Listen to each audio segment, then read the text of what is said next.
Hi learners, welcome to I Plus Training Solutions. ഞാൻ ഭവിഷ. Kerala set paper 2 ഹിസ്റ്ററിയുടെ 2026 ഫെബ്രുവരിയിൽ നടന്നിട്ടുണ്ടായിരുന്ന എക്സാമിനേഷന്റെ PYQ discussion ആണ് നമ്മൾ ചെയ്തുകൊണ്ടിരിക്കുന്നത്. അപ്പോൾ നമ്മൾ കുറച്ച് ക്വസ്റ്റ്യൻസ് ഒക്കെ ഡിസ്കസ് ചെയ്തു. ഇനിയും നമുക്ക് കുറച്ചധികം ക്വസ്റ്റ്യൻസ് ഡിസ്കസ് ചെയ്യാനുണ്ട് അല്ലേ? നമുക്ക് ടോട്ടൽ 120 ചോദ്യങ്ങളല്ലേ വരുന്നത്. അപ്പോൾ നമുക്ക് കുറേശ്ശെ ആയിട്ട് സമയം എടുത്ത് തന്നെ പഠിക്കാം. അപ്പോൾ നമുക്ക് അടുത്ത സെറ്റ് ഓഫ് ക്വസ്റ്റ്യൻസിലേക്ക് പോവാം.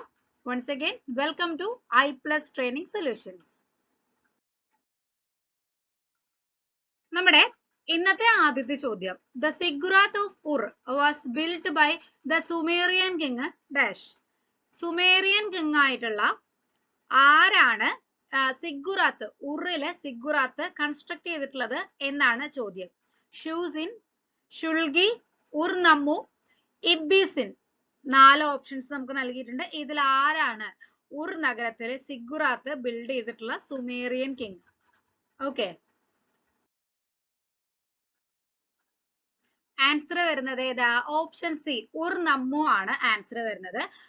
അപ്പൊ ഉർനമ്മുവിനെ കുറിച്ച് പറയുകയാണെന്നുണ്ടെങ്കിൽ എന്താ, മെസപ്പൊട്ടോമിയയിലെ വളരെ പ്രസിദ്ധമായിട്ടുള്ള third dynasty of Ur construct ചെയ്തിട്ടുണ്ടായിരുന്നത് ആരാണ്? ഈ ഉർനമ്മു ആണ് കേട്ടോ. മെസപ്പൊട്ടോമിയയിലെ തേർഡ്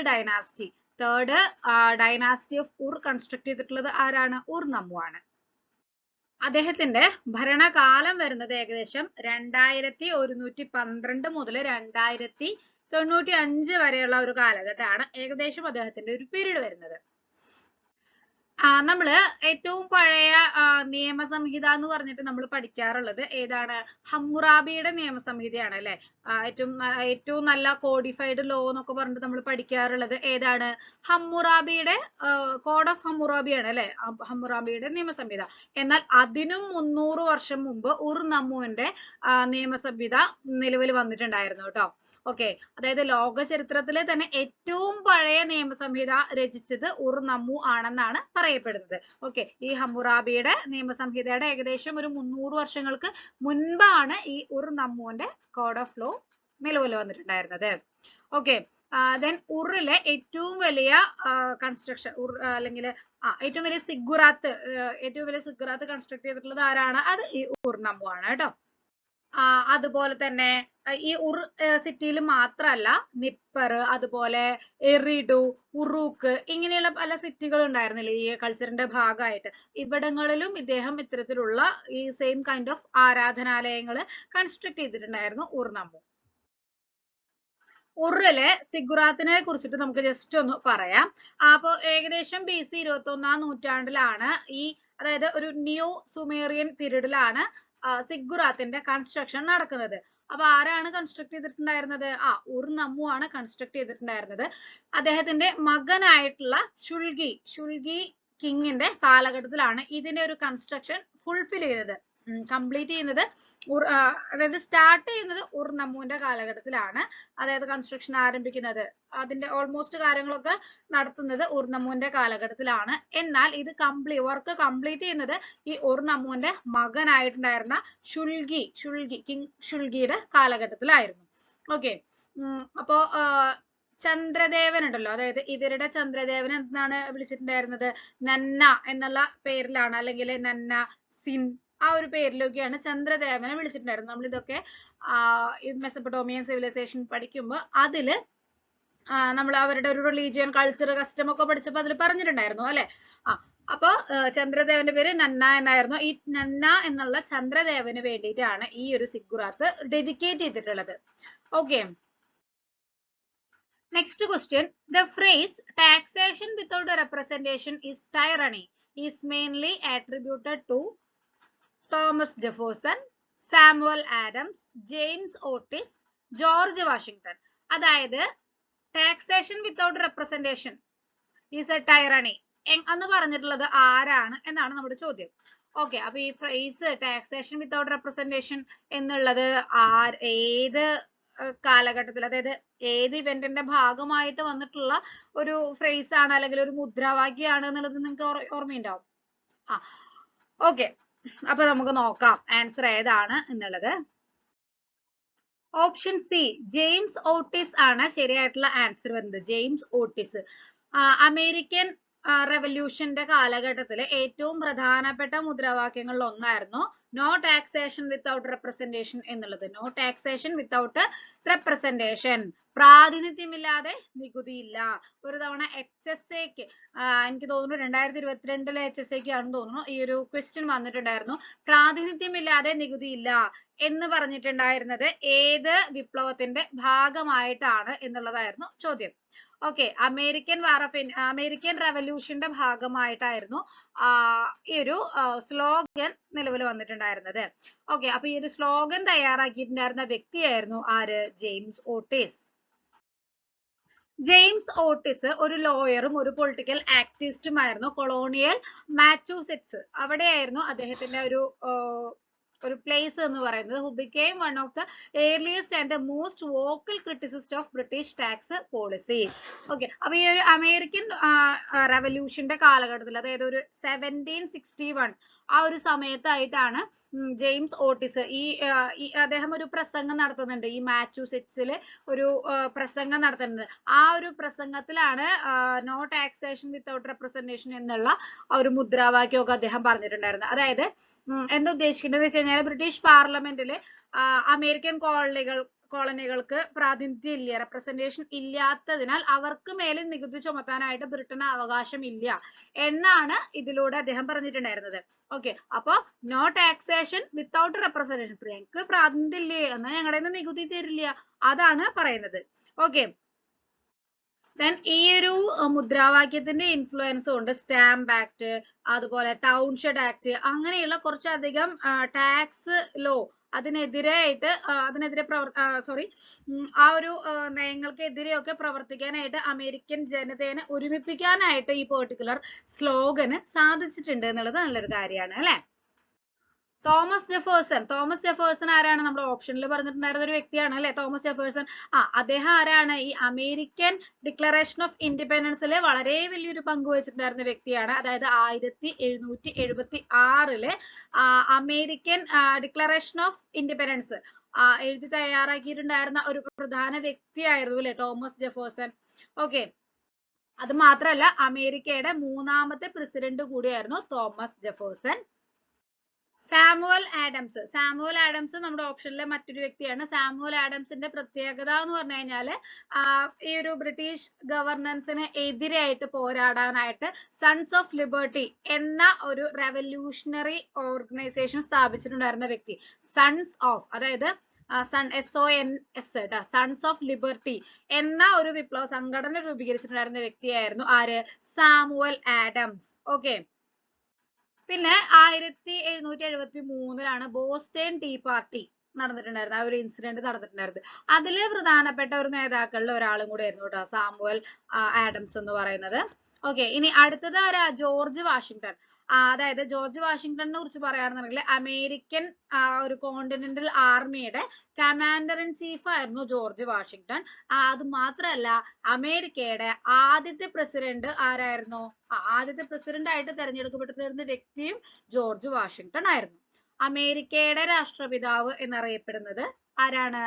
അങ്ങനെ വിളിക്കപ്പെടുന്നത് ഈ ജോർജ് വാഷിംഗ്ടണിനെയാണ് കേട്ടോ. Next question, Lollardism the reformative movement was started by. ആരാണ് ലൊല്ലാഡിസം, ഒരു റിഫോർമേറ്റീവ് മൂവ്മെന്റ് ആയിട്ടുള്ള ലൊല്ലാഡിസം സ്റ്റാർട്ട് ചെയ്തിട്ടുള്ളത്? John Hus, John Calvin, Ulrich Zwingli, John Wycliffe. ആരാണ് ശരിയായിട്ടുള്ള ആൻസർ വരിക? അത് എന്താ ഈ ലൊല്ലാഡിസം എന്ന് പറയുന്നത്? എന്താണെന്നറിയോ? നമ്മുടെ യൂറോപ്പിലെ റിഫോർമേഷൻ മൂവ്മെന്റ്സ് ഉണ്ടല്ലോ, അതിലേക്ക് നയിച്ചിട്ടുണ്ടായിരുന്ന പ്രധാനപ്പെട്ട ഒരു മൂവ്മെന്റ് ആണ് ഈ ലൊല്ലാഡിസം എന്ന് പറയുന്നത് കേട്ടോ. ഓക്കെ, ആൻസർ വരുന്നത് ഓപ്ഷൻ ഡി, ജോൺ വൈക്ലിഫ്. അദ്ദേഹമാണ് ഈ ഒരു ലൊല്ലാഡിസം എന്നുള്ള റിഫോർമേറ്റീവ് മൂവ്മെന്റ് സ്റ്റാർട്ട് ചെയ്തിട്ടുള്ളത്. ഓക്കെ, അപ്പൊ 14th സെഞ്ചുറിയിലാണ് ഈ ലൊല്ലാഡിസം സ്റ്റാർട്ട് ചെയ്തിട്ടുണ്ടായിരുന്നത്. ഓക്സ്ഫോർഡ് യൂണിവേഴ്സിറ്റിയിലെ പ്രൊഫസർ ആയിട്ടുണ്ടായിരുന്ന വ്യക്തിയായിരുന്നു ആര്? John Wycliffe. അദ്ദേഹമാണ് ഈ ഒരു മൂവ്മെന്റിന് തുടക്കം കുറിച്ചിട്ടുണ്ടായിരുന്നത്.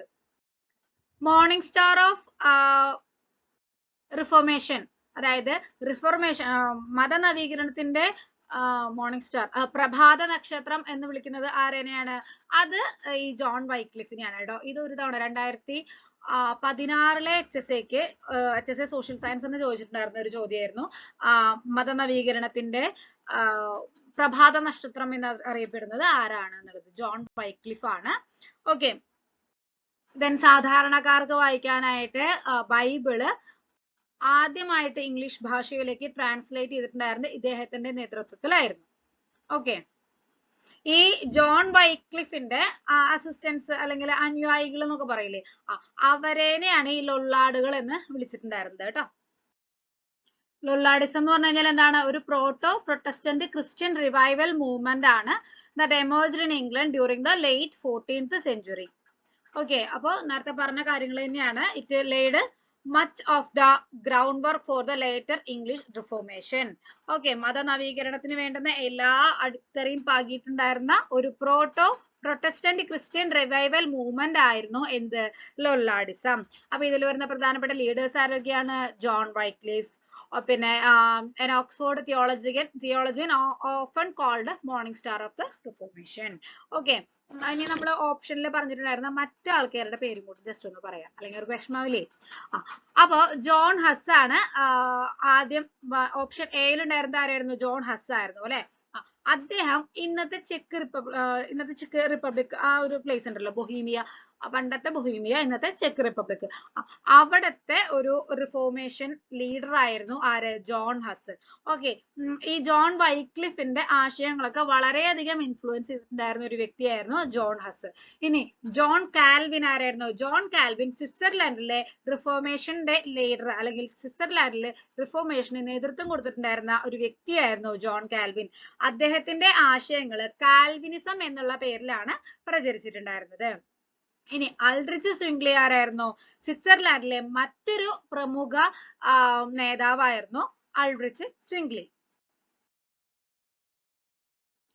Next question, identify the wrongly matched. തെറ്റായി മാച്ച് ചെയ്തിട്ടുള്ളത് ഐഡന്റിഫൈ ചെയ്യാനാണ് പറഞ്ഞിട്ടുള്ളത്.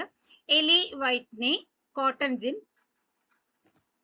Hargreaves steam engine, Cartwright power loom, McAdams pucca roads. ഏതാണ് തെറ്റായിട്ട് മാച്ച് ചെയ്തിട്ടുള്ളത്? ഇത് ഇൻഡസ്ട്രിയൽ റെവല്യൂഷന്റെ ഭാഗമായിട്ട് വന്നിട്ടുള്ള പ്രധാനപ്പെട്ട ഇൻവെൻഷൻസും അതിന്റെ ഇൻവെന്റേഴ്സിന്റെയും പേരുകളാണ് അല്ലെ. അപ്പൊ അതില് കറക്റ്റ് ആയിട്ടുള്ളത് ഏതാണ്, തെറ്റായിട്ടുള്ളത് ഏതാണ്? അതിൽ തെറ്റായിട്ടുള്ളത് മാർക്ക് ചെയ്യാനാണ് നമ്മളോട് പറഞ്ഞിട്ടുള്ളത്. അപ്പൊ അതിന് നമുക്ക് ശരിയായിട്ടുള്ളത് ആരാന്ന് അറിയണം, നോക്കാം. ഓക്കെ, നമ്മുടെ ശരിയായിട്ടുള്ള ആൻസർ വരുന്നത് ഹാർഗ്രീവ്സ് സ്റ്റീം എഞ്ചിൻ, അതാണ്. അതായത് ശരിയായിട്ടുള്ള ആൻസർ എന്ന് പറയുമ്പോൾ റോങ്ലി മാച്ച് ആയിട്ടുള്ള പെയർ ഹാർഗ്രീവ്സ് സ്റ്റീം എഞ്ചിൻ എന്നുള്ളതാണ്. ഓക്കെ, അപ്പൊ നമുക്ക് ഇതിന്റെ കറക്റ്റ് പെയർ എങ്ങനെയാണെന്ന് നോക്കിയാലോ. ജെയിംസ് ഹാർഗ്രീവ്സ് സ്പിന്നിങ് ജെന്നിയാണ് കണ്ടെത്തിയിട്ടുള്ളത്. ഓക്കെ, ജെയിംസ് ഹാർഗ്രീവ്സിന്റെ ഏതായിരുന്നു? Spinning jenny. അപ്പൊ അതിന്റെ ഇമ്പാക്ട് എന്തായിരുന്നു? allowed one worker to spin 8 or more spools at once. അതായത് ഒരു മെഷീൻ തന്നെ, ഒരു വ്യക്തി തന്നെ മതി 8 അല്ലെങ്കിൽ അതിലധികം മെഷീൻസ് വർക്ക് ചെയ്യിക്കാൻ വേണ്ടിയിട്ട്. അടുത്തത് റിച്ചാർഡ് ആർക്രൈറ്റ്, വാട്ടർ ഫ്രെയിം ആണ് അദ്ദേഹം കണ്ടുപിടിച്ചിട്ടുണ്ടായിരുന്നത്. A water powered spinning frame. Okay, George Stephenson rocket അല്ലെങ്കിൽ ലോക്കോമോട്ടീവ് കണ്ടെത്തിയിട്ടുള്ളത് ആരാണ്? ജോർജ് സ്റ്റീഫൻസൺ ആണ്. ഹംഫ്രി ഡേവി സേഫ്റ്റി ലാമ്പ് കണ്ടെത്തിയിട്ടുള്ളത് സർ ഹംഫ്രി ഡേവി ആണ്. ഇനി നമ്മുടെ മറ്റ് ഓപ്ഷൻസ് നോക്കുകയാണെന്നുണ്ടെങ്കിൽ എലി വിറ്റ്നി കണ്ടെത്തിയിട്ടുള്ളത് എന്താണ്? അത് കോട്ടൺ ജിൻ തന്നെയാണ് അല്ലെ, ശരിയായിട്ടുള്ള ആൻസർ ആയിരുന്നു. ദെൻ എഡ്മണ്ട് കാർട്ട്റൈറ്റ് പവർലൂം ആണ് കണ്ടെത്തിയിട്ടുള്ളത്. ജോൺ ലുഡൻ മക് ആഡം പക്കാ റോഡ്സ് അല്ലെങ്കിൽ മക്കാഡം റോഡ്സ് കണ്ടെത്തിയിട്ടുള്ളത് അദ്ദേഹം തന്നെയായിരുന്നു അല്ലെ. Okay, next, the famous enlightenment work Leviathan was written by ആരാണ് ഫേമസ് എൻലൈറ്റ്മെന്റ് വർക്ക് ആയിട്ടുള്ള ലെവിയാത്തൻ എഴുതിയിട്ടുള്ളത്? Thomas Hobbes, John Locke, Rousseau, Rene Descartes. ആരാണ്? Again book and author question വന്നിരിക്കുകയാണ്, കണ്ടോ? അപ്പോ ഇനിയും വരും കേട്ടോ ബുക്ക് ആൻഡ് ഓതർ. വളരെ ഇമ്പോർട്ടന്റ് ആയിട്ടുള്ള ഒരു സെക്ഷൻ ആണ് ബുക്ക് ആൻഡ് ഓതർ. അപ്പൊ നമുക്ക് ഇതിന്റെ ആൻസർ നോക്കാം. ഓപ്ഷൻ എ തോമസ് ഹോബ്സ് ആണ് നമ്മുടെ ഇവിടെ ശരിയായിട്ടുള്ള ആൻസർ ആയിട്ട് വന്നിട്ടുള്ളത്. പൊളിറ്റിക്കൽ സയൻസിലെ ഏറ്റവും പ്രധാനപ്പെട്ട വർക്കുകളിൽ ഒന്നാണ് ലെവിയാത്താൻ അല്ലെങ്കിൽ ലിവിയാത്താൻ. 1651 ലിവിയാത്താൻ എന്നുള്ള വർക്ക് എഴുതിയിട്ടുള്ളത് തോമസ് ഹോബ്സ് ആണ് എഴുതിയിട്ടുള്ളത്. മറ്റു ഓപ്ഷൻസിൽ നോക്കുകയാണെന്നുണ്ടെങ്കിൽ ജോൺ ലോക്സ് അദ്ദേഹത്തിന്റെ ഫേമസ് ആയിട്ടുള്ള വർക്ക് ഏതാണ്? Two treatises of government. Two treatises of government ആരുടെ വർക്കാണ്? ജോൺ ലോക്കിന്റെ വർക്കാണ്. ദെൻ ജീൻ ജാക്കസ് റൂസോന്റെ പ്രധാനപ്പെട്ട വർക്ക് ഏതാണ്? ദ സോഷ്യൽ കോൺട്രാക്ട്, സാമൂഹിക ഉടമ്പടി. മനുഷ്യൻ സ്വതന്ത്രനായി ജനിക്കുന്നു എന്നാൽ എല്ലായിടത്തും ചങ്ങലക്കെട്ടിലാണ്, അങ്ങനെ പറഞ്ഞിട്ടുള്ളത് ആരാണ്? അത് റൂസോ ആണ്, ജീൻ ജാക്കസ് റൂസോ. ഇനി റെനെ ദെക്കാർത്തിന്റെ പ്രധാനപ്പെട്ട വർക്ക് ഏതാണ്? Discourse on the method. Discourse ആരുടെയാണ്? ഡിസ്കോഴ്സ് എന്നാണ് കോമൺലി പറയാറുള്ളത്. ഡിസ്കോഴ്സ് ആരുടെയാണ്? റെനെ ദെക്കാർത്തിന്റെ വർക്കാണ്. ഇനി ദാന്തയുടെ ഏതാ വർക്ക്? Divine comedy. അങ്ങനെ കുറച്ച് വളരെ ഇമ്പോർട്ടന്റ് ആയിട്ടുള്ള കുറച്ച് വർക്കും അതിന്റെ ഓതേഴ്സിന്റെയും പേര് ഉറപ്പായിട്ട് നിങ്ങൾ പഠിച്ചിരിക്കണം. ഉറപ്പ് എന്ന് പറഞ്ഞാൽ ഉറപ്പാണ് ആ ഒരു ക്വസ്റ്റ്യൻ. നമ്മുടെ നോട്ടില് നമ്മൾ എൻലൈറ്റ്മെന്റ് വർക്ക്, ഹിസ്റ്റോറിയൻ, അല്ല അതിന്റെ ഓതർ എന്ന് പറഞ്ഞിട്ടൊക്കെ നമ്മൾ സ്പെഷ്യൽ ആയിട്ട് കൊടുത്തിട്ടുണ്ട് പോയിന്റുകളായിട്ട്. അതല്ലാതെ നമ്മൾ ക്ലാസ്സിലും ഇടയിൽ ഇങ്ങനെ പറഞ്ഞു പോയിട്ടുണ്ട്. അപ്പൊ അതൊന്ന് പഠിക്കണം കേട്ടോ. ഓക്കെ. അപ്പൊ ഈ ഒരു വർക്ക് ലിവിയാത്താൻ എന്നുള്ള ഒരു വർക്കിനെ കുറിച്ച് പറയുകയാണെന്നുണ്ടെങ്കിൽ ഒരു അബ്സല്യൂട്ട് മൊണാർക്കിയെ കുറിച്ചിട്ട്, അല്ലെങ്കിൽ ആ ഒരു അബ്സല്യൂട്ട് മൊണാർക്കിയുടെ ഒരു ആവശ്യകതയെ കുറിച്ചിട്ടാണ് ലിവിയാത്താൻ എന്നുള്ള ഒരു വർക്കിൽ പറയുന്നത്. ഓക്കെ. ദെൻ മനുഷ്യര് സമാധാനപരമായിട്ടുള്ള ജീവിതത്തിനായിട്ട് തങ്ങളുടെ ഒരു അവകാശങ്ങള് ഒക്കെ ഒരു പരമാധികാരിക്ക് വിട്ടുകൊടുക്കുന്ന ഒരു സോഷ്യൽ കോൺട്രാക്ട്, ആ ഒരു സോഷ്യൽ കോൺട്രാക്ട് എന്ന് പറയുന്ന ഒരു തിയറി ഈ ഒരു പുസ്തകത്തിലൂടെ അദ്ദേഹം അവതരിപ്പിച്ചിട്ടുണ്ട്, തോമസ് ഹോബ്സ് അവതരിപ്പിച്ചിട്ടുണ്ട്. ഞാൻ പറയട്ടെ, HSA ഇപ്പൊ ഈ കഴിഞ്ഞ നവംബറിൽ HSAയുടെ എക്സാം കഴിഞ്ഞത് കൊണ്ടാണ് ഞാൻ ഈ HSAയുടെ ക്വസ്റ്റ്യൻസ് ഇങ്ങനെ ഇടയ്ക്കിടയ്ക്ക് പറയുന്നത് കേട്ടോ. അതായത് നമ്മളിപ്പോ ഫ്രീക്വന്റ്ലി വായിച്ചതാണല്ലോ, അതുകൊണ്ട് നമ്മുടെ ക്ലാസ്സിലും HSAയുടെ ക്ലാസ്സുകളിലൊക്കെ ഞാൻ പറഞ്ഞിട്ടുള്ളതായിരുന്നു.